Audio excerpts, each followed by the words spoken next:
our state, including right here in the valley. So this is a look at the Loop 101 in Olive not too long ago, where you can see, yes, rain on the freeway. It's not a ton, but baby steps towards the monsoon, the big storms.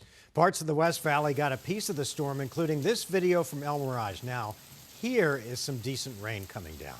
Yeah, I like those big, kind of heavy, fat drops, right? And the gutters running. Welcome to 12 News at 7. I'm Troy Hayden. I'm Mark Curtis. As you just saw, the first day of the monsoon didn't come quietly today. So let's bring in meteorologist Lindsay Riley with your weather impact forecast on the usually very dry month of June. Linz, here we go. Yeah, starting early, right on time. In fact, June 15th, our first day of monsoon 2026. We still, at 7 p.m., have storms on the radar. Here's a look at some of them outside of Wickenburg. Few cloud to ground strikes, but we're likely done with the rain in the valley for the rest of tonight. All is quiet now, but parts of the West Valley earlier this afternoon got a nice soaking. Now the East Valley stayed mostly dry today. Here's some of that activity out toward Wickenburg. It is sinking to the south and east, but it's also going to start fizzling out as it continues its trek. Now we do have a few showers and storms now down near Casa Grande and parts of Pinal County. The ones moving towards Safford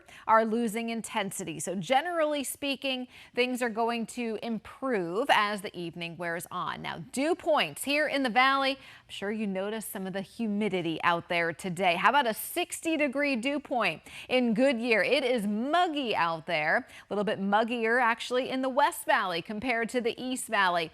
These dew points are actually going to come down a little bit later on in the week, but tomorrow it's going to be the hottest day of the week. No thunderstorms in the valley tomorrow. 111 degrees. Not only is that the hottest day of the week, it's the hottest day of the year so far, but none of these numbers are records for right now. Here's a look at those dew points, and you can see by Wednesday they do start to go down, so it'll be less muggy later on in the week. Tomorrow, temperatures starting off in the upper 80s. By noon, we're already at 103 degrees, so things are warming up very quickly, and again, reaching about 111 by the middle of the afternoon. Troy. All right, Lindsay, we'll see you in a little bit. Let's take a live look at Phoenix Sky Harbor Airport for aircraft flying into and out of Arizona. Our monsoon season poses a whole new set of challenges. In fact, airlines have meteorologists that work very hard to keep traffic flowing and always with safety in mind for passengers. Chris Dunn spoke to them about Arizona's unique challenges. This was the scene last year. A giant wall of dust thousands of feet high headed straight for Sky Harbor, one of the nation's busiest airports. Phoenix is interesting in that a lot of times the weather can be very localized. It's the hit and miss nature of our summer storms that can pose a big challenge for airlines like American, which has a hub here in Phoenix. We'll look at the forecast, but whether or not that's actually going to come over the field is something that we have to think about. The planning starts here at the American Airlines Operations Center in Fort Worth, Texas. Meteorologists closely watch the weather here in Arizona, across the country, and around the world. American Airlines takes into consideration not only the weather at the airports, but the weather en route. And so for safety and efficiency, you may see delays or any sort of pre-positioning so that American Airlines can keep their operation flowing. That could mean holding planes on the ground in LA or Dallas to ensure the Phoenix airspace doesn't become overcrowded with planes that can't land. It's better to be late on the ground than stuck in a holding pattern waiting out a storm. We want passengers to have not only a nice flight, but a safe flight. So American Airlines will take the most proactive approach and possibly delay flights in and out of specific hubs for those inclement weather things. Some of the biggest threats to aircraft during the monsoon include microbursts. We typically see microbursts being more prevalent across the desert, which are severe downdrafts from thunderstorms, which can create strong winds that, just like winds hitting your car, as you're driving, that happens to aircraft as well, and it causes turbulence. While planes can fly through regular clouds, clouds of dust are a different matter. Ultimately, the moisture is a lot different than sand or dust, so the visibility is definitely lower, and the potential hazard it causes for engines and equipment is a lot higher than just flying through some water. And of course, lightning. Planes are built to withstand lightning strikes, but the ground crews are not. We typically see ground operations stop when lightning is within 5 miles of an airport, which for the safety of all our ground crews, they stop moving aircraft, they stop loading baggage or refueling aircraft, which causes a slight delay in the system. If we're expecting severe weather in Phoenix, we'll go in early and give customers the option to self-reroute, and then we'll also look at when delays occur, rebooking customers through those other airports as well.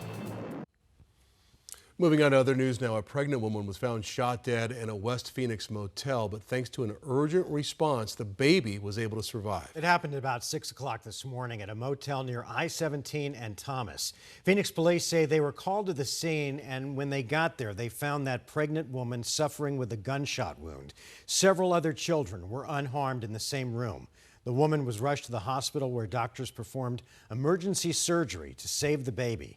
After an initial investigation, police say it appears the shooting was self-inflicted. Today, a police chase ended in a major crash that shut down the 202. Mesa police say they got a call about a man who was seen driving on the 60, slumped over the wheel. The man was gone by the time officers got there, but they later found him near Dobson and University. And when they tried to make a stop, he sped off and the pursuit began. It ended with the suspect, police, and several other vehicles crashing on the 202 near 24th Street in Phoenix. An officer and the suspect were taken to the hospital with minor injuries. No one else was hurt. And right now, there is no estimated time of reopening, so you'll definitely want to avoid this area. We're learning tonight that a retired sheriff's deputy was killed in a domestic violence shooting this past weekend. Police saying they believe he was shot by his own son. The victim identified as 63-year-old Ruben Garcia, who served as a deputy for Maricopa County for some 30 years. Police say Garcia and his son got into an argument near Reams and Greenway on Saturday.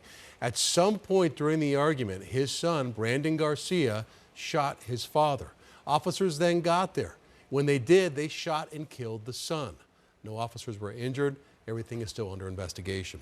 This month marks 14 years since DACA was created, which gave hundreds of thousands of young immigrants brought here to our country illegally by their parents the chance to work, study, and build their lives here legally. But the program is now facing new challenges, leaving many recipients in limbo. 12 News journalist Tricia Hendricks has our story. The DACA program has been an amazing relief for me. It's allowed me the opportunity to be able to work, have a social security number, be able to use my college degree, and frankly, drive around the valley. Everybody knows that in the valley, it's kind of hard to get around in public transportation. So to have that ability opened doors for me. Not to mention that I've been able to go to law school since, and now I'm a practicing immigration attorney. Salvador Macias' story echoes nearly a million others. Since DACA began in 2012, recipients have grown into doctors, nurses, teachers, and business owners, paying billions of dollars into state, local, and federal taxes, even helping fund Social Security for American retirees. Here in Arizona, the nonprofit Aliento has spent the last decade working alongside that generation. I applied for DACA back in 2012, so I've been protected by the program for 14 years. That it really opened up a lot of opportunities, and it also enabled me and empowered me to found the nonprofit organization that I work at now, Aliento, where we really support dreamers and children of immigrants to transform trauma into hope and action. Aliento is a word in Spanish that translates into breath, but when you give aliento to someone, it's like giving words of encouragement. But that progress is colliding with new uncertainty. Ongoing court battles have frozen new DACA applications, leaving roughly 100,000 dreamers in legal limbo. Recipients say renewals that used to take weeks are now taking months. Salvador says he's seeing it firsthand, both as a recipient and as the immigration attorney his clients turn to. I describe the DACA or the dreamer situation specifically as a wound that needs stitches, and the government put a Band-Aid on it.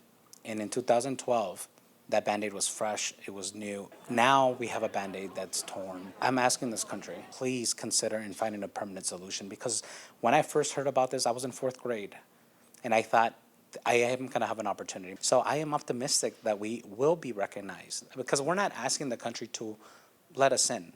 I'm asking the country to accept the fact that we've always been here. Aliento says the message this anniversary is simple: protect a program that's already changed thousands of lives, and the families still counting on it. In Phoenix, Tricia Hendricks, 12 News. Thanks, Tricia. We're just 9 days before early voting gets underway for Arizona's primary.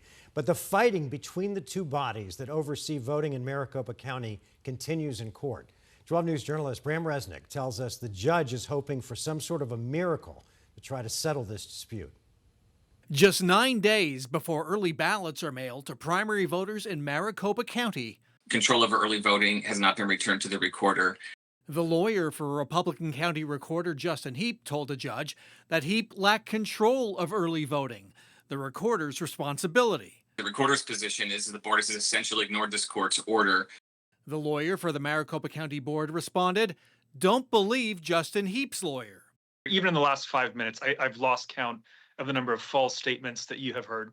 Heap's lawyer wants the judge to fine the county board $100,000 a day for ignoring a court order to hand over more election duties and money to Heap. Judge Scott Blaney prefers a mediator. I know it'd be a miracle if this thing resolved outside of court, but, miracles are still possible. So are surprises. I was horrified. It's like, on what planet is this okay? The latest blow-up between the two sides came just last week. The public learned that back in March, Heap's employees snatched a $70,000 digital ballot scanner from the county's election headquarters. Both sides claim they own the scanner. We've got election season coming, and this is not the kind of dispute we want to have floating out there. Bram Resnick, 12 News. Bram, thanks.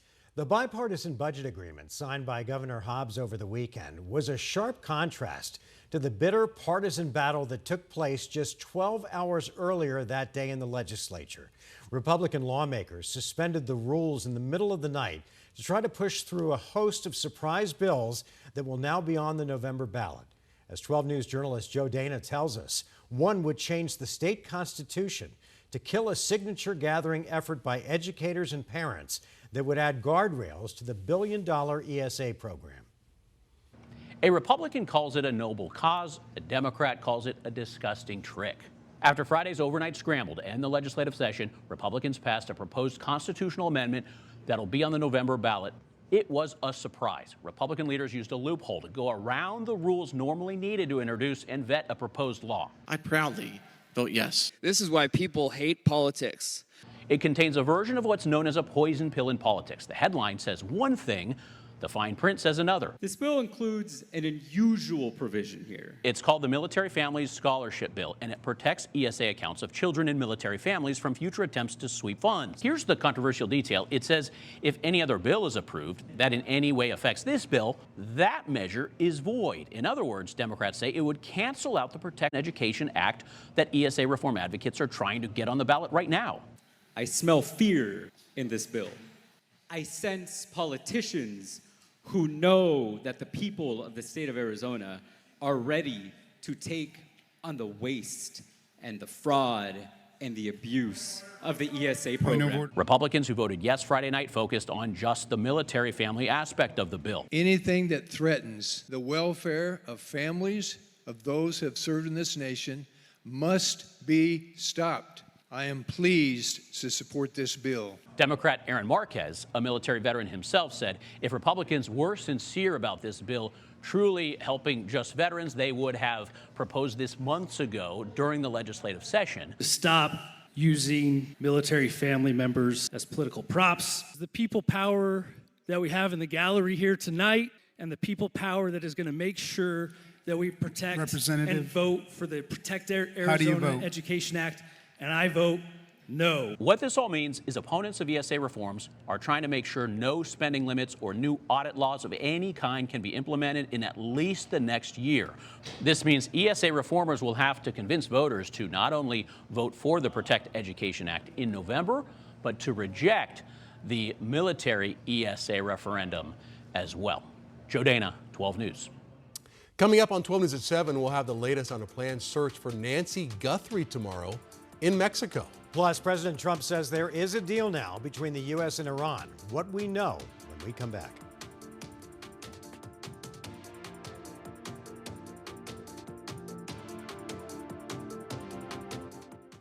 12 News Valley Cam, sponsored by Parker & Sons Heating, Cooling, Plumbing, and Electrical.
Volunteers are getting ready to launch a new search for Nancy Guthrie.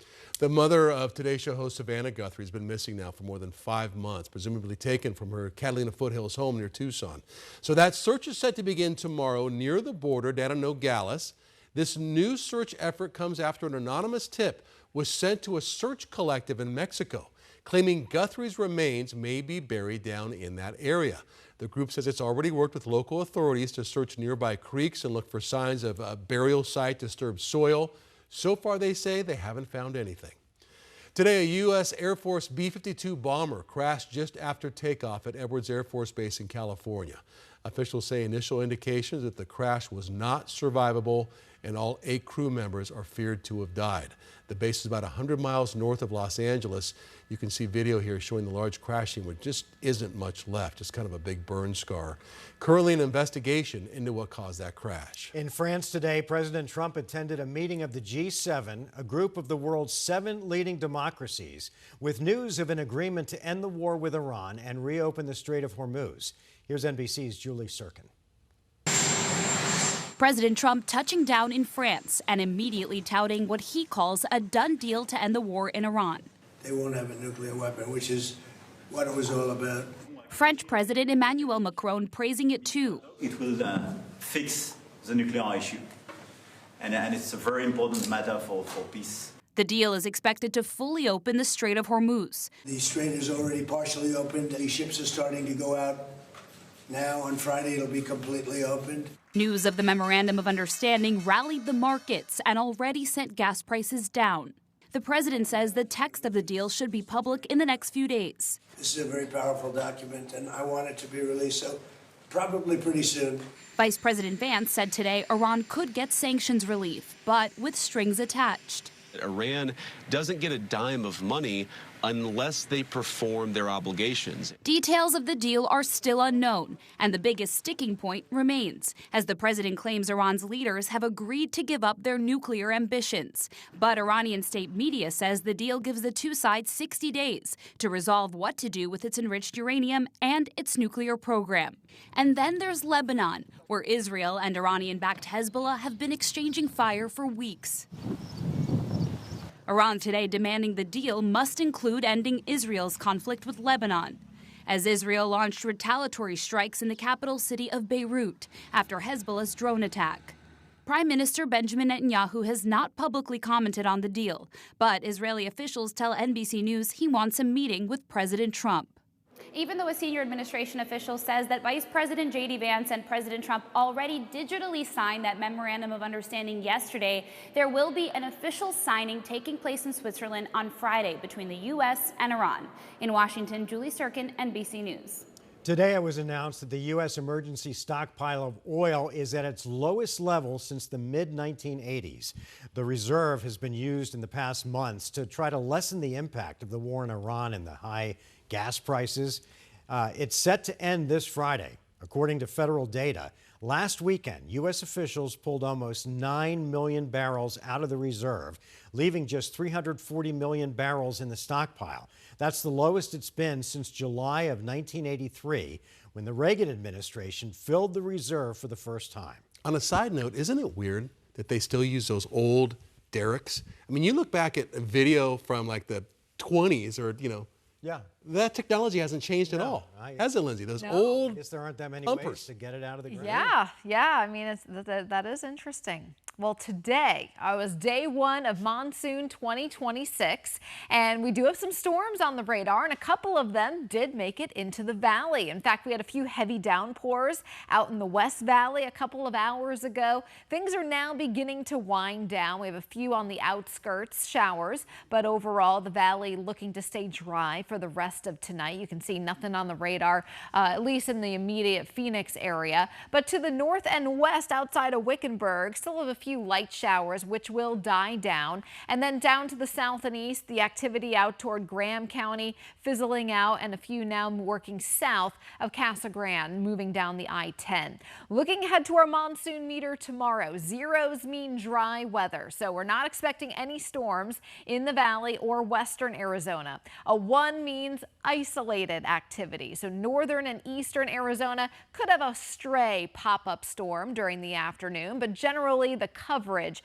is going to be a lot less compared to today. Now, this is the rainfall forecast through Friday. You can see much of the lower deserts remaining dry. Best shot for daily thunderstorms will be closer to the White Mountains through Friday. Here in the valley, we're looking at zeros, meaning dry weather through the end of the work week. Today's high, 108 in Phoenix, 111 in Lake Havasu, and it was a muggy 108 out there today. 88 degrees in Payson, 99 degrees up in Page. Current conditions right now, we're sitting at 104, few residual storm clouds out on the horizon. Dew point still at 50. You can definitely notice the muggy conditions out there today. Sunset time coming up in just a few minutes at 7:39. We'll keep a few scattered clouds, temperatures falling back down into the double digits again by about 10 o'clock tonight. No additional storms are expected.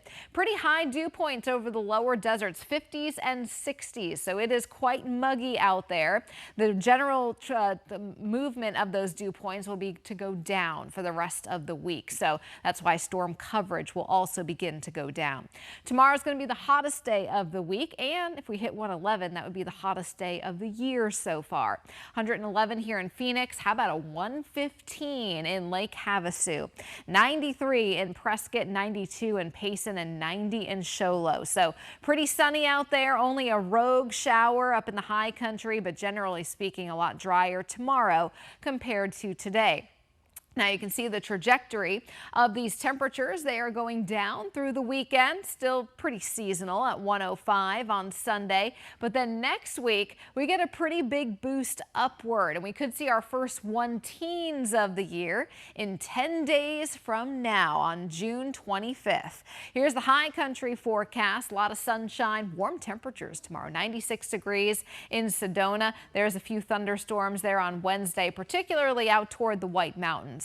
Our Flagstaff 7 days, 20% chance for showers to return Thursday and Friday. Daily highs are in the 80s. And here in the valley, we're ranging anywhere from 105 to 111 for the next 7 days, and a lot of sunshine as well. Troy? All right, Lindsay, thank you. Busy last year for NASA, from the record-breaking Artemis II mission around the moon to the unveiling of plans to build a base there at the moon. Michael Yoshida has more on how NASA's embracing the brand new space age. A historic launch, moon base unveiling, and new crew announcement. We are in a golden age of exploration. Astronaut Kjell Lindgren says just as his imagination was captured by watching the Apollo astronauts, decades later, a new generation is seeing what's possible. It is the human and human spaceflight that makes the endeavor so challenging, but it is also the human and human spaceflight that makes it so compelling. Helping make that connection, NASA's embracing digital media. In 2025, the agency overhauled its social media strategy to better connect with audiences, an effort evident during Artemis II, bringing people along for the ride in ways prior moon missions couldn't. How cool is that? We get their playlists, we get to see their videos, we get to follow along. You know, the little things that happen during the mission make it real. NASA's Najud Moranci says going beyond polished, perfectly curated, influencer-type content and sharing real, organic moments and emotions is key. It's the crew being excited about seeing flashes of micrometeoroids on the moon, the bottle of Nutella floating through the cabin. It's those little things that I think have the most impact. And for those inspired, but aren't sure where they might fit in this new world of space exploration, I hope they just keep following along and then let their curiosity guide them. There are so many avenues to supporting this, and it's not just the traditional engineering and scientist roles. I'm Michael Yoshida reporting. It's a baseball and football kind of night out here at Chase Field. And guys, joining us now is familiar faces that you've seen on 12 News before. You saw them last week in studio with us doing the weather. They are back here tonight for Cardinals night at the ballpark. Of course, we got Reggie Williams, the receiver, Reggie Virgil, the receiver, Jaden Williams, the offensive lineman, 2 rookies, all the rookies out here tonight. Guys, the jerseys look good on you guys. Huh? Have you worn a baseball jersey before? Nah. I'm more of a basketball jersey type of guy. There we go. Reggie, how about yourself? Have you played baseball at all in your life? Oh, yeah. Big baseball guy. What position? Like first base, outfield. Just to do it all. When the base is loaded, I come in, get everybody home. We'll have to put him to the test at that one day, guys. First-round pick Jeremiah Love is going to throw out the first pitch. Guys, what do you expect from your boy Jeremiah Love throwing out the first pitch tonight? I've never seen him throw a ball in my life. I'm just hoping to get there. Or like, I'm really offended they didn't let me go out there and do it, if I'm being honest. But Next time. We need to talk to somebody about that now. We'll figure it out. Reggie, since you played baseball, did you give him any tips? Man, go out there, be Jeremiah Love, and he gonna throw a strike. Very well said. Guys, I know summer break is about to happen for you guys. They keep the rookies around a little bit longer. What are you most looking forward to about this time off before training camp? I'm just going back home, spending time with my daughter, and then getting back in the groove of things to come back out here. But we're going to try to compete for a spot for the season. Reggie, how about yourself? What does summer break entail before camp? I'm going to go get me some more muscles, get in that weight room, get faster, stronger, and get in that playbook so I can be ready to go. Guys, of course, your first training camp is coming up. What are you looking forward to? What are you expecting? Like I said, just go out there and compete. I was like, it's been long, going out there in the OTAs, you can't really put your hands on nobody like you want to because they don't pass. So just get ready to get in the pass, get ready to bang against the defensive lineman now. There we go. Reggie, how about yourself? I would just say I'm just trying to be the best version of myself I can be. Just continue to grow as a player on and off the field and just keep growing, taking strides in the right direction. Of course, last week, guys, you guys did such a great job doing the weather. What'd you make of the weather today? I ain't really stand outside today, so I don't really, I stay indoors. It be too hot out here. I seen about 111 on that dashboard. Yeah, and that AC was blowing. It's hot. Guys, thanks so much. I know you got to go. You got to go take a picture with your guys. Thank you so much for the time. Appreciate you. Reggie Virgil, Jaden Williams here with us. The Cardinals rookies are here in the building tonight. Of course, first-round pick Jeremiah Love is going to throw out the first pitch. You're going to hear from Jeremiah Love coming up at 7 o'clock, guys, and, of course, at 10 o'clock. Guys, here's the crazy part about all this. This is their last kind of team function together before they break for training camp. The rookies have been going nonstop all off season. They'll finally get a chance to breathe. The Cardinals are going to report to training camp on July 22nd. Guys, back to you. We forget what a shock to the system. Cam, I'm talking to you too. What a shock to the system our weather can be if you're not from here. These guys are all of a sudden they're looking at their dashboard and seeing 111. It doesn't shock us, but it shocks them. It's still a different sight to see that temperatures. It's crazy. The one thing I did warn them about, when you go outside late at night at midnight, it's still 100 degrees. I know. I'll still never get used to that around here. I'm with you on that. All right, finally today, big party last night, but the teardown begins at the UFC Octagon on the White House South Lawn. UFC 250 Freedom event held last night. Brought about 4,000 people out there to the White House to watch the big fights. The event was held to commemorate America's 250th birthday. It was also President Trump's 80th birthday. According to the National Park Service, the price of the event rose to more than $60 million, with the UFC covering the cost. Thank you for watching our live extended newscast right here on the 12 News app. We'll see you back here later on tonight for 12 News at 10.